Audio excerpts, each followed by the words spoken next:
Shark vacuum cleaner loss of suction. So this is for any of the lift away models. There's quite a few different types. So I'm going to show you why you'd lose loss of suction. Obviously empty the bin, check inside the bin for anything obvious. Once you clean the bin, you've got your pre-filter, I suppose you'd call this.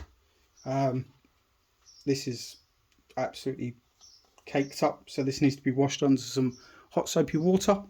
So just let that dry, or I'll leave links down below if you want to replace the filters if they're smelly. Then you've got your secondary pre-filter, so just to catch the fine things. I replaced that not that long ago in this machine, so that's where that is. There's another filter here that not a lot of people know about. So you've got to pop this filter out here, and again you've got a rear foam filter which you can take out. Wash this under hot soapy water. You can wash this under hot soapy water as well if this is all clogged up. You can buy new ones of these.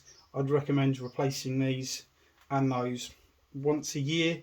If you've had your machine for a long while, buy some new filters. Like I say, I'll leave a link below. These are next to nothing for new filters for this machine. But if you want to wash them under soapy water, go ahead. You'll have no problems with that. So with the lift away, lift it up.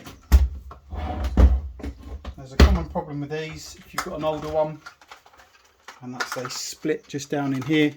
So this pipe splits. I'll leave the links down below for new pipes. It's not very difficult to replace this pipe.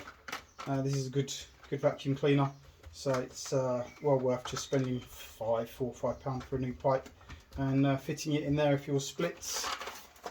Obviously turn it over, check inside here, make sure nothing's clogged in there. So put these straight, have it right down inside the hole there, make sure there's nothing blocking it. If there is, just use the handle of a broom or something like that and just poke out whatever's in there. So with that eliminated, knowing there's nothing blocking in there, once you bring your main motor body over, release the hose, check in the hose here, make sure there's nothing in this bend here that's caught. You can always shake it out. Again, with the top half of the handle off, make sure that there's nothing caught in the top half of the handle in here. You can have a look inside there, poke something in. Quite often this is the cause of the issue. If you've got a loss of suction on these, normally there's something in here, and just by going like this and shaking it, you can clear this out. Lastly, you've got your long tube, it goes all the way down the machine. You can see through there, there's nothing in that. You can also check in there. You can run the machine with it like this. If the machine's going absolutely mad and working fine, then here's a blockage. It's just the filters have blocked up, or a pipe has got blocked.